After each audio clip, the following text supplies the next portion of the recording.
ലൈംഗിക പീഡന കേസിൽ പ്രതി പിടികൊടുക്കാതെ നടക്കുമ്പോൾ അപമാനഭാരത്താൽ വീടും നാടും വിടുകയാണ് അതിജീവിതകൾ. കർണാടകയിൽ പ്രജ്വൽ രേവണ്ണ എംപിക്കെതിരായ ലൈംഗിക പീഡന കേസ് BJP ജനതാദൾ സഖ്യത്തെ ആകെ ഉലച്ചുകൊണ്ടാണ് വെളിച്ചത്തു വന്നത്.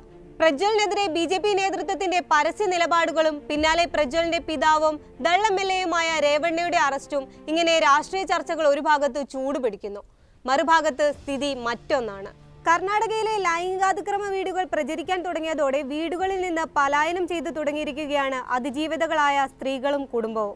വീഡിയോ ക്ലിപ്പുകൾ പ്രചരിപ്പിച്ചതോടെ സ്വകാര്യത വെളിപ്പെട്ട സാഹചര്യത്തിലാണ് കഴിഞ്ഞ 10 ദിവസമായി സ്ത്രീകൾ വീട് വിട്ട് മറ്റിടങ്ങളിലേക്ക് പോകാൻ തുടങ്ങിയത്. പ്രജ്വലിനെതിരായ ആദ്യ FIRലെ പരാതിക്കാരിയായ യുവതിയും കുടുംബവും ഇതിനോടകം താമസ സ്ഥലം വിട്ടുപോയതായി ഇന്ത്യൻ എക്സ്പ്രസ് റിപ്പോർട്ട് ചെയ്യുന്നു. സ്ത്രീകളുടെ മുഖം വെളിപ്പെടുത്തിയത് തെറ്റാണ്. അവരിൽ ചിലരെ എനിക്കറിയാം, അവരൊക്കെ വീട് വിട്ടുപോയി, അവർ മടങ്ങി വരുമോ എന്ന് ഞങ്ങൾക്കറിയില്ല. വീഡിയോ പ്രചരിക്കുന്നതിനെ കുറിച്ച് ഒരു കടയുടമ പറയുന്നത് ഇങ്ങനെയാണ്: അതിജീവിതകളായ സ്ത്രീകളുടെ ജീവിതത്തെ ഈ വീഡിയോകൾ ഏറെ ദുഷ്കരമായാണ് ബാധിച്ചതെന്ന് മുൻ ജില്ലാ പഞ്ചായത്ത് മെമ്പറും ചൂണ്ടിക്കാട്ടി. ഇവരും പ്രജ്വലിനെതിരെ ബലാത്സംഗ കേസ് ഫയൽ ചെയ്തിട്ടുണ്ട്. പാർട്ടി പ്രവർത്തകരായ പല സ്ത്രീകളും പ്രജ്വലിനൊപ്പമുള്ള ഫോട്ടോകൾ സോഷ്യൽ മീഡിയയിൽ നിന്ന് ഡിലീറ്റ് ചെയ്യുകയാണ്. MPയുമായുള്ള ബന്ധത്തെക്കുറിച്ച് ചില പുരുഷന്മാർ അവരുടെ ഭാര്യമാരെ ചോദ്യം ചെയ്യുന്നു. സംഭവം ജില്ലയിലെ നിരവധി സ്ത്രീകളുടെ ജീവിതമാണ് തകർത്തതെന്ന് മറ്റൊരു യുവതിയും പറയുന്നുണ്ട്. വീഡിയോ ദൃശ്യങ്ങൾ പുറത്തു വന്നതിനു ശേഷം മുൻ ജില്ലാ പഞ്ചായത്ത് അംഗത്തിന്റെ കുടുംബത്തെ കാണാനില്ലെന്ന് ഒരു പ്രാദേശിക നേതാവ് ചൂണ്ടിക്കാട്ടി. NDA സ്ഥാനാർത്ഥിയും JDS MPയുമായ പ്രജ്വൽ രേവണ്ണ, പിതാവും മുൻ മന്ത്രിയും JDS നേതാവുമായ HD രേവണ്ണ എന്നിവർ പ്രതികളായ ലൈംഗികാതിക്രമ കേസ് നിലവിൽ SIT അന്വേഷണത്തിലാണ്. കഴിഞ്ഞ ദിവസം അറസ്റ്റിലായ രേവണ്ണ SIT കസ്റ്റഡിയിലാണ് കഴിയുന്നത്. വീഡിയോ പുറത്തു വന്നതിന് പിന്നാലെ രാജ്യം വിട്ട പ്രജ്വലിനെതിരെ CBI ബ്ലൂ കോർണർ നോട്ടീസ് പുറപ്പെടുവിച്ചിട്ടുണ്ട്. പ്രജ്വലിനെതിരെ പരാതിയുമായി JDS പ്രാദേശിക നേതാവായ യുവതിയും രംഗത്തെത്തിയിരുന്നു.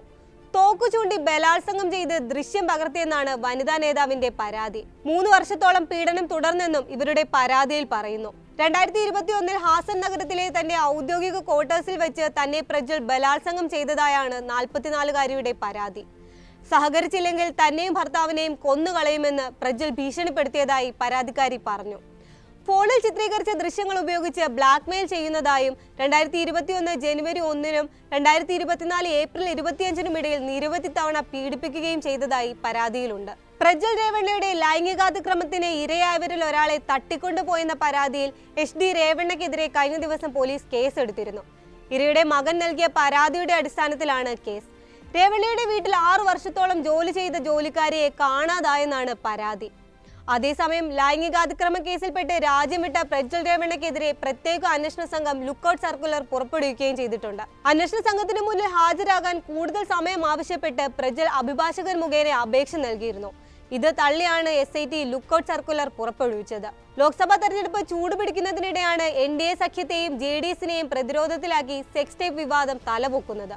JDS ആചാര്യൻ HD ദേവഗൌഡയുടെ കൊച്ചുമകനും ഹാസൻ MPയുമായ പ്രജ്വൽ രേവണ്ണയ്ക്കും പിതാവും MLAയുമായ HD രേവണ്ണയ്ക്കുമെതിരെ ഗുരുതരമായ ലൈംഗികാതിക്രമ ആരോപണങ്ങളാണ് ഉയർന്നിരിക്കുന്നത്. വീട്ടുജോലിക്കാരും സർക്കാർ ജീവനക്കാരികളും ഉൾപ്പെടെ നിരവധി പേരെ ഇവർ ബലപ്രയോഗത്തിലൂടെ നിരന്തരം പീഡനങ്ങൾക്കിരയാക്കിയെന്നാണ് പരാതി ഉയർന്നത്.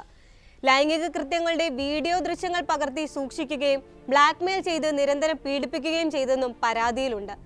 ഇവരുടെ വീട്ടിൽ ജോലിക്കാരിയായിരുന്ന 47-കാരിയാണ് പരാതിയുമായി ആദ്യം രംഗത്തെത്തിയത്. സംഭവത്തിൽ ഹോളനർസിപുര പോലീസാണ് പ്രജ്വലിനെതിരെ കേസെടുത്തത്.